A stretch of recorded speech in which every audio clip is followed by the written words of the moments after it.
राम मंदिर के लिए तो मुझे क्या पूरे विश्व स्तर इंक्लूडिंग पूरे वर्ल्ड को खुशी है। भाई मोदी है तो मुमकिन है। हमारा सौभाग्य है भारतवर्ष में कि हम राम मंदिर को देख पाएंगे। मोदी है तो विकास है। यदि कोई ये समझता है कि बाबरी मस्जिद सरकार बना के देगी, सरकार का दायित्व नहीं है। अयोध्या में 22 जनवरी को श्री रामलला की प्राण प्रतिष्ठा है और 500 सालों के बाद श्री राम अपने घर पधार रहे हैं। हम इस वक्त कौशाम्बी में मौजूद हैं और आप मेरे ठीक पीछे देखेंगे तो भगवान श्री राम का भव्य कटआउट लगाया गया है और यहाँ पर 22 जनवरी को विशेष कार्यक्रम भी होंगे। यहाँ से शोभा यात्रा भी निकाली जाएगी। हमारे साथ यहाँ पर स्थानीय लोग भी मौजूद हैं और इनसे जानते हैं कि इनके अंदर राम जी को लेकर कितनी खुशी है। राम प्रतिष्ठा जो होने वाली है 22 जनवरी को अयोध्या में, उसे लेकर यहाँ के लोग क्या सोचते हैं, इनसे ही बात कर लेते हैं। सर, आपका नाम? मेरा नाम एसएन सिंह। सर, ये बताइए 22 जनवरी को श्री रामलला की प्राण प्रतिष्ठा है और 500 सालों के बाद कहा जा रहा है कि श्री राम अपने घर आ रहे हैं और भव्य राम मंदिर भी बन रहा है, तो आप लोग इसको कैसे देख रहे हैं? हम लोगों की भावनाएं ऐसे हैं कि हजारों साल से जो लड़ाई लड़ी गई और वो अब जाके कोर्ट के निर्णय के बाद भी बहुत सारी जो बाधाएं आई और बाधाओं को पार करते हुए हमारे माननीय प्रधानमंत्री जी ने एक ट्रस्ट बनाया भारत सरकार की तरफ से और ट्रस्ट बनाने के बाद उन्होंने लोगों में ये धारा प्रवाह कर दिया कि हर व्यक्ति आज राममय हो गया है। और अयोध्या में तो जो है पूरे देश में आज एनसीआर में या देश के किसी भी कोने से कोई भी न्यूज़ आई, कोई भी खबर आई तो यही आई कि सब राममय है, टोटल राममय है। हम टीवी में देख रहे थे, न्यूज़ में एक महिला जो है लगभग 25-26 साल की महिला थी, अविवाहित, और वो अपने परिवार वालों से पूरा बगावत करके नेपाल से, जो नेपाल जहाँ से सीता जी थी वहाँ से वो पैदल अयोध्या पहुँची और उसके पास पैसा नहीं था। फिर वहाँ पे जो ट्रस्ट वालों ने उसकी मदद करी और उसको रहने खाने की सब व्यवस्था कर दी। वो जब तक प्राण प्रतिष्ठा नहीं हो जाएगी वहाँ राम भजन में लीन है और सारे लोग एक तरफ से इस समय कोई काम नहीं कर रहे हैं, सब राम भजन में लीन है। कल यहाँ पे क्या होने वाला है? कल यहाँ पे हम लोग जो है रामायण का पाठ करेंगे और यहाँ भगवान राम का भजन करेंगे और जय श्री राम के नारे लगाते हुए, और जब तक प्राण प्रतिष्ठा नहीं हो जाएगी तब तक हम लोग यहाँ पे इकट्ठे होके एक स्वर में नारे लगाएंगे, जय श्री राम, जय श्री राम, जय श्री राम। हमारे साथ कुछ और लोग भी हैं, उनसे बात कर लेते हैं। जय श्री राम, जय श्री राम। प्राण प्रतिष्ठा को लेकर ये कहा जा रहा है कि मंदिर अभी पूरा बना नहीं था, तो अभी ये प्राण प्रतिष्ठा की जल्दबाजी क्यों? भाई साहब, सोमनाथ का मंदिर बना था, उस समय भी ये मंदिर की स्थापना हुई थी और उसकी प्राण प्रतिष्ठा कर दी गई थी। तो ये कोई नई बात नहीं है कि यहाँ पर राम मंदिर में हम लोग या पूरा विश्व इस समय देख रहा है कि राम मंदिर का निर्माण पूर्ण होने की कगार पर है और इसीलिए प्राण प्रतिष्ठा की जा रही है। ये कोई नया कार्य नहीं है, पहले से होता है ये कार्य। राम मंदिर को लेकर यहाँ पर और आप लोग क्या संदेश और क्या देना चाह रहे हैं? देखिए, हम लोग तो सब यही है, अपने इस जीवन को, इस काल में जिस काल में हम लोगों ने जन्म लिया, अपने जीवन को सबसे धन्य मानते हैं, क्योंकि सारे ऐसे मुद्दे या सब ऐसी चीज़ें जो हमारे जीवन काल में हो गई हैं, चाहे 500 साढ़े 500 साल पुराना श्री राम मंदिर विवाद का हमारा इशू है, चाहे वो कोरोना को लेकर है, चाहे 370 को लेकर है, वो सब चीज़ें एक बाई वन करके जो रिजॉल्व हुई हैं, इसलिए हम तो अपने जीवन को बहुत ज़्यादा धन्यवाद देते हैं। अच्छा, ये बताइए आप लोग अयोध्या कब जा रहे हैं? अयोध्या भाई साहब हम लोग जल्दी ही जाएंगे और अगले महीने हम अयोध्या में ही मिलेंगे। 28 तारीख का हमारा कार्यक्रम है यहाँ से। हाँ। 28 तारीख को हम लोग यहाँ से अयोध्या के लिए प्रस्थान करेंगे और वहाँ भगवान के दर्शन और पूजन करेंगे। अच्छा, वहाँ पे वीआईपी गेस्ट भी आ रहे हैं, उनके लिए स्पेशल प्रसाद भी बनाया जा रहा है और प्रधानमंत्री ने कहा था कि 22 जनवरी को नहीं आए, तो आप लोग फिर क्या तैयारी कर रहे हैं जाने? देखिए, हम लोग प्रधानमंत्री की बातों का अच्छे से पालन कर रहे हैं और हम लोग वैसे तो हम पूर्वांचल करने वाले हैं। मैं तो इलाहाबाद में अयोध्या में पढ़ा बढ़ रहा हूँ, MBA में वहीं से किया हूँ। जब रामलला टेंट पढ़ते थे तब का मैं दर्शन किया हूँ और जब मंदिर टूटा था उस समय इलाहाबाद में पढ़ते थे, तो वो कार सेवकों की मार भी हमने देखी है, वहाँ जाकर के हमने देखी है। और जब MBA में गए तो अयोध्या में लोग कहते थे कि नालियों में वो खून बहे हुए थे, वो चीज़ हमने दारुण कष्ट देखा हुआ है इलाहाबाद के लोगों का। वीआईपी के लिए अगर व्यवस्था हो रही तो अच्छी बात है ना, जो बाहर के लोग आए, हम लोग तो घर के ही लोग हैं, प्रभु हमारे हैं, हम तो उनके लिए हैं। अच्छा, आपको लगता है कि मंदिर बनने से अयोध्या में विकास की गंगा बहेगी? भाई साहब, एक तो अभी किसी पत्रकार कल कह रहा था कि इस साल में करीब 12 करोड़ लोग आए हैं बनारस में और 6 करोड़ लोग आए हैं मथुरा में, 18 करोड़ हो गए। एक आदमी अगर बाहर आ करके अगर 100,000 रुपया भी खर्चा कर रहा है तो हमारी विकास देखिए। और अयोध्या तो मैं जानते हैं हम लोग कि वहाँ ज़मीनों का रेट और वो हर चीज़ में ट्रांसपोर्टेशन से लेकर के, अब तो वहाँ पे जो गेस्ट हाउस पेइंग गेस्ट वो क्या नाम है स्टे होम चल रहे हैं, 5-5 हज़ार के लोग हमारे मित्र लोग हैं, बताते हैं कि हम लोग के घरों में आकर लोग रह रहे हैं। इकोनॉमी तो बढ़ ही रही है वो। और हमको लगता है टूरिज्म से बड़ा इकोनॉमी कहीं नहीं बढ़ती है भाई। कुछ कंट्री तो हमको लगता है टूरिज्म पे ही चलती हैं भाई। बैंकॉक जैसे लेकर के मलेशिया से जैसे लोग सब टूरिज्म पे चलती हैं। मालदीव जैसे लोग, मालदीव जैसी इकोनॉमी केवल एक टूरिज्म पे कैंसिल हुई। अब देखिए वहाँ की हालत क्या हो रही है। अच्छा, वहाँ पर राम मंदिर तो बन रहा है लेकिन बाबरी मस्जिद अभी तक नहीं बनी है, वहाँ पे कुछ कहेंगे उसके लिए? No comments. बाबरी मस्जिद का कोई मतलब ही नहीं है। वहाँ पे तो जो जमीन दी गई है अलग से, वहाँ से 10 किलोमीटर दूर जमीन अलॉट हुई है, तो उस जमीन पे अपना जो मर्जी बनाए। देखिए जो राम मंदिर बना है ये कोई सरकार ने नहीं बनाया है। ये हम जैसे लोगों के सेवकों की श्रद्धा के अनुसार समर्पण से सब लोगों ने पैसे इकट्ठा करके राम मंदिर बनाना है। ये कोई सरकार ने नहीं बनाया है। यदि कोई ये समझता है कि बाबरी मस्जिद सरकार बना के देगी, सरकार का दायित्व नहीं है बाबरी मस्जिद बनाने का। ये राम मंदिर स्वयं से बनाया गया है, बाबरी मस्जिद स्वयं से बनाए, कोई दिक्कत नहीं है। तो 22 तारीख को प्रधानमंत्री ने ये भी कहा था दिवाली मनाए। बिल्कुल मनेगी, हर घर दिवाली मनेगी, भव्य दिवाली मनेगी। और हम आपसे रिक्वेस्ट करेंगे, अरे सुनिए यार, और हम आपसे रिक्वेस्ट करेंगे कल आप पुनः आइए और देखिए हम यहाँ कैसी दिवाली मनाते हैं।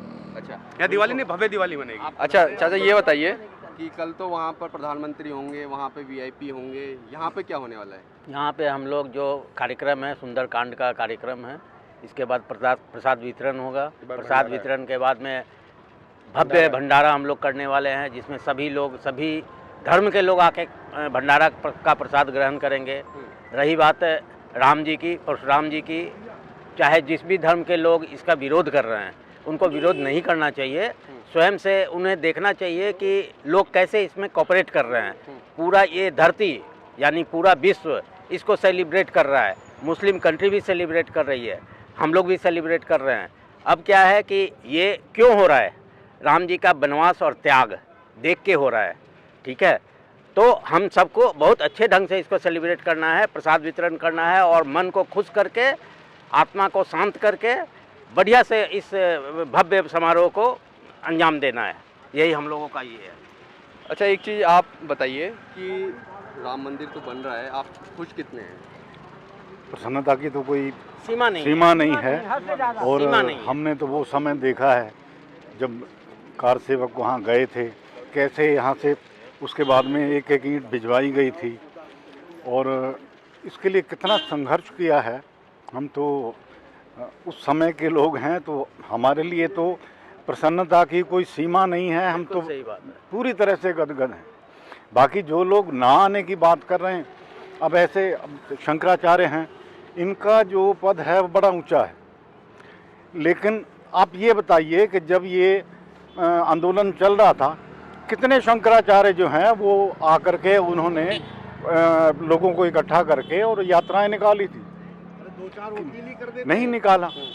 जब एक वो जो संसद पे थे पंडित जी, जो गौ हत्या के करपात्री जी महाराज, हाँ, तो उन्होंने कम से कम इतना तो किया था।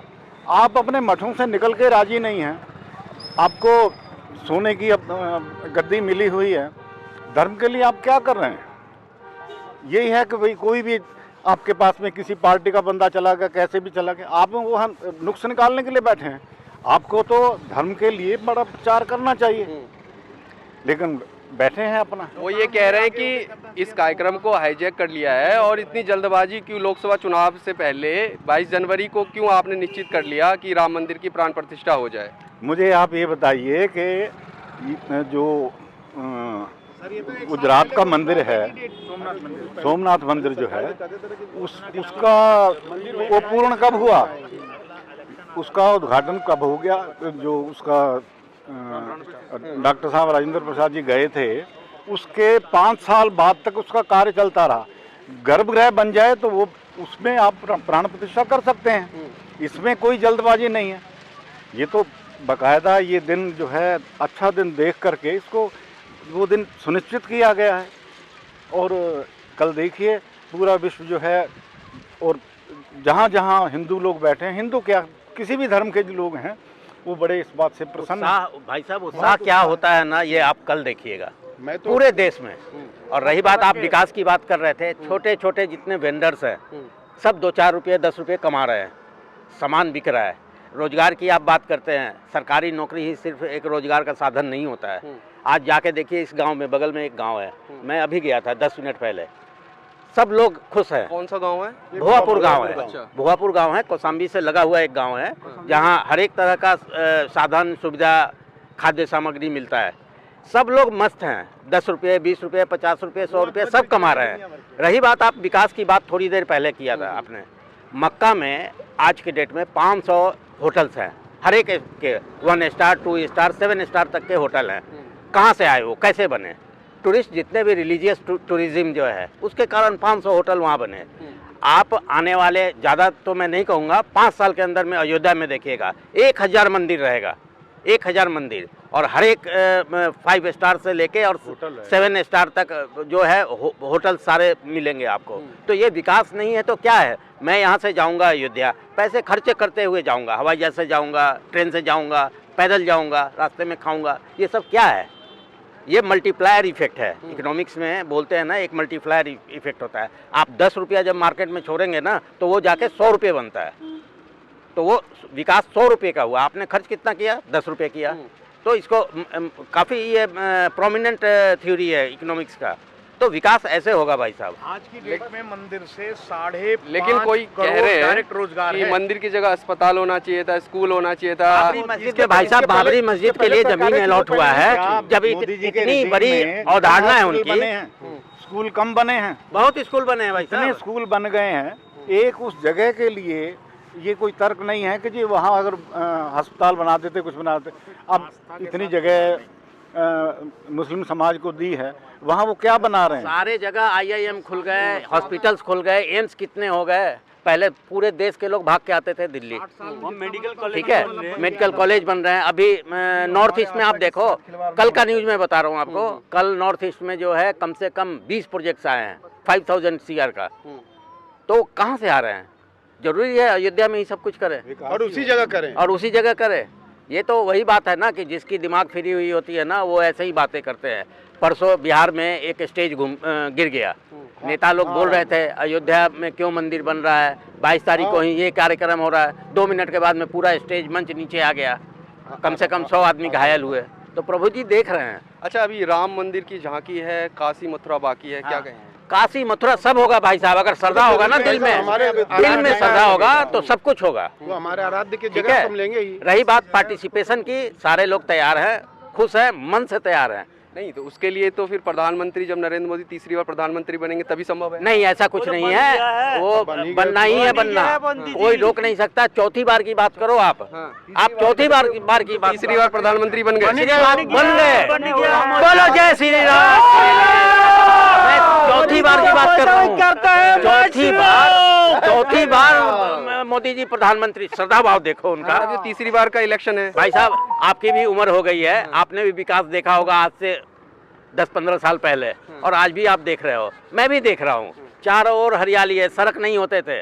मैं कम से कम 2 लाख किलोमीटर गाड़ी चलाया हूँ, ठीक है, खूब कूदते फांदते जाओ जहाँ जाना है। आज वो स्थिति नहीं है, आज तो जाओ तो हवा लेते हम हुए यही जाओ। रहते थे, वर्ल्ड का सबसे बिजिएस्ट अरे गुप्ता जी, मैं मेरठ का रहने वाला हूँ। खूब घूमते हैं भाई मैं साहब। मेरठ से दिल्ली आता था, 2.5 घंटा आना, 2.5 घंटा जाना, 5 घंटे रोज का मेरा वेस्ट होता था। आज की डेट में मैं कौशाम्बी से निकलता हूँ, 40 मिनट में अपने घर मेरठ पहुँच जाता हूँ। ये विकास किसी को नजर नहीं आ रहा है। विकास नजर आए, दिख रहा है विकास, आपको भी दिख रहा है, मुझे भी दिख रहा है। वो मोतियाबिंद यहाँ से मैं शामली जाता था, मुझे 4 घंटे लगते थे, आज मैं 1.5 घंटे में शामली पहुंच जाता हूँ। मेरा पेट्रोल बचता है, मेरा पैसा बचता है, मेरा समय बचता है, सब चीज मेरी बचती है। 2024 में वोट फिर किसके नाम पे? विकास के नाम पे? भाई मोदी है तो मुमकिन है, राम जी के नाम पे, आएगा मोदी ही, मोदी है, 100% मोदी आएगा। क्या कह रहे हैं? क्या कह रहे हैं? मोदी है तो विकास है। अच्छा, कैसे? जब मोदी जब से आए चारों तरफ भारत को चमका दिया, चारों तरफ भारत को चमका दिया। आज मोदी जी के बगैर विश्व में कोई भी काम होता, मोदी जी की वहाँ पे प्रेजेंटेशन होती है, उनके बगैर कोई काम ही नहीं होता। आज तो भारत को उस मुकाम पर पहुंचा दिया मोदी जी ने। हाँ जी, स्टार्ट किया है बीजेपी ने। ऐसा नहीं है कि पहले भी सरकारें नहीं थी, सरकारें पहले थी। मैं एक रूरल से हूँ, एटा जिला का रहने वाला हूँ, यूपी का। वहाँ पे ऐसा डेवलपमेंट नहीं था कि कभी लाइट आ जाए। मोबाइल चार्ज करने के लिए हमें जाना पड़ता था। अभी क्या लाइट है वहाँ पे। पहले हम लोग फार्मर हैं, पहले लाइट नहीं आती थी तो खेती में इतना नहीं होता था जितना हम खा सकें। हम खुद मजदूरी करते थे। अब वही खेती है, उतनी ही जगह है, बस लाइट और रोड है। लाइट आती है, हम लोग क्या है खेत में पानी लगाने जाते हैं तो हमें ऐसा नहीं है कि पानी के लिए भाग दौड़ करनी पड़ी। लाइट आई, मोटर चलाई, चल रहा है, क्योंकि हर जगह समर लग चुकी हैं। जितना मेरे गांव में विकास हुआ है सर, मैं ये नहीं कह रहा कि सब श्रेय एक को ही जाता है, सभी को जाता है, इंक्लूडिंग बीजेपी के जो नीचे के कार्यकर्ता हैं, जैसे हमारे मोदी जी हैं, उसके बाद जो हमारे योगी आदित्यनाथ हैं। मैं चाहता हूँ कि आने वाले समय में वो प्रधानमंत्री के रूप में जरूर आए हमारे देश में। मतलब तीसरी बार तय है कि आप लोग प्रधानमंत्री को वोट देंगे? सर हम प्रधानमंत्री को वोट नहीं दे रहे, हम प्रधानमंत्री को वोट नहीं दे रहे, हम उस विकास स्तर को वोट दे रहे हैं जो स्ट्रक्चर तैयार किया है रोडों का। अगर ये कैसे भी करके सरकार गिराने की कोशिश करेंगे वो लोग, वो अपने बच्चों को अंधकार में झोंकेंगे। मैं ये नहीं कह रहा कि बीजेपी सिर्फ हिंदुओं के लिए, मुस्लिमों के लिए है। कांग्रेस ने क्या किया, जितनी साल राज किया, उन्हें सिर्फ वोट बैंक बनाया उनके लिए, दूसरे देशों से लाया, उनकी पढ़ाई पे ध्यान नहीं दिया।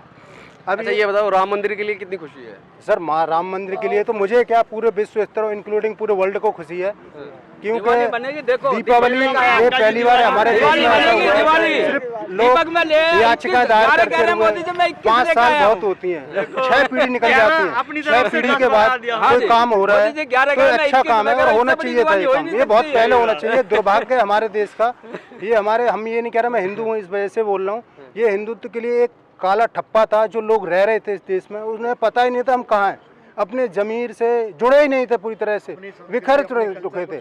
अब देखो किसी भी नए युवक को, मैं ये नहीं कह रहा मुझे ही ले लूँ, किसी भी IT कंपनी में काम कर रहा है, मैं भी ग्रेजुएशन हूँ, मैं भी पहले बोलता था बेरोजगार हूँ, मैं आर्मी की तैयारी कर रहा था, नहीं लगी जॉब। मैं तो किसी सरकार को नहीं बोल रहा। खुश हैं? मैं मोदी और योगी सरकार से खुश? मैं काफ़ी खुश हूँ सर, विकास से खुश हूँ, विकास से खुश है, काफ़ी खुश हूँ। और मैं चाहता हूँ कि हमारे देश में कोई भी पार्टी हो, मैं ये नहीं कह रहा कांग्रेस हो या बीजेपी हो, अगर ऐसी ही पार्टी की सबकी सोच हो जाए तो ऐसा नहीं है देश को लिए हमें दूसरे कंट्री में भागना पड़ेगा पढ़ने के बाद, कि नहीं हमें अमेरिका जाना है, विदेश जाना है, ऐसी जरूरत नहीं पड़ेगी। हम आने वाले समय में इतना हम आगे बढ़ जाएंगे, जिस तरह से अभी बढ़े हैं ना, एक्सपोर्ट में सबसे ज़्यादा हो जाएंगे। हम इंपोर्ट की हमें जरूरत नहीं पड़ेगी। हम फ़ोन भी लेते थे ना तो साला एक्सपोर्ट चाइना से होके हमारे इधर आता था। अब क्या कोई भी कंपनी किसी भी देश में जाने से पहले ये सोचती है कि इंडिया में एंट्री करेंगे तो भाई हमें वहीं मैन्युफैक्चर करना है। ऐसा नहीं है कि चाइना में कर देंगे। अभी टेस्ला वाले ने बात की थी कि नहीं हम चाइना में कंपनी डालेंगे, फिर यहाँ करेंगे। फिर गडकरी जी ने बोला कि नहीं भाई तुम लगा तो सकते हो, लेकिन इसके लिए आपके लिए ना टैक्स 100% होगा, क्योंकि हमारे बंदों को रोजगार नहीं है तो हमें क्या फायदा है। हमारे साथ कुछ युवा भी हैं, उनसे भी जान लेते हैं। राम मंदिर की प्राण प्रतिष्ठा अयोध्या में, ठीक है, तो कैसा लग रहा है आपको?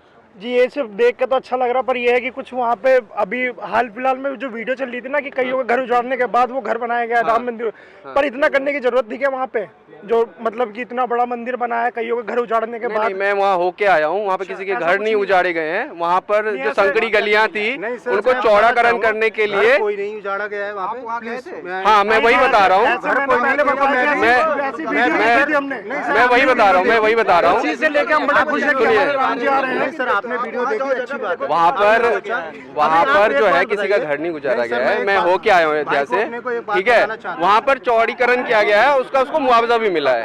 बाकी बाकी जी हमें बड़ा खुश लग रहा है, क्योंकि भैया हम सनातनी धर्म से जुड़े हुए हैं। देखने के बाद कि कई सालों बाद हमारे राम जी वहाँ पधारने वाले, कल जाके लाइव टेलीकास्ट हम देखेंगे, जैसे कि मोदी जी ने कहा था कि सबको प्राण प्रतिष्ठा देखने का मौका मिलेगा। बस ये देख के हमें खुशी मिली है। हमारा सौभाग्य है कि हम हैं यहाँ पे।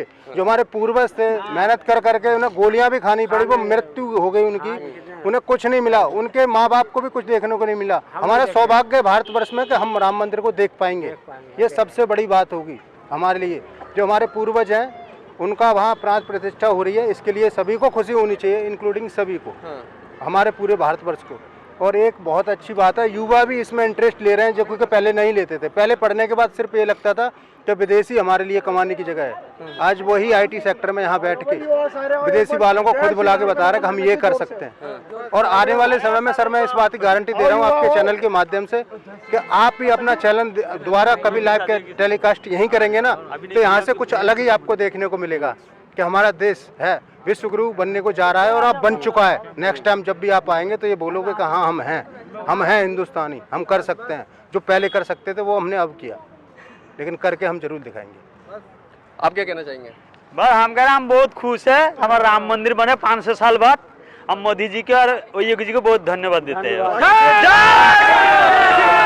तो ये थे हमारे साथ यहाँ के स्थानीय लोग जो बता रहे थे कि राम मंदिर को लेकर बेहद खुश हैं। 500 साल के बाद श्री रामचंद्र जी अपने घर लौट रहे हैं और यहाँ पर कल जो है भव्य कार्यक्रम होगा। यहाँ पर सुंदरकांड से लेके जितने भी रामायण के जो श्लोक हैं वो यहाँ पर उसका विस्तार से रूप में पाठ किया जाएगा और यहाँ के लोग बेहद खुश हैं कि 500 साल के बाद प्रभु श्री राम अयोध्या लौट रहे हैं। कैमरा पर्सन सौरभ के साथ धीरज मिश्रा,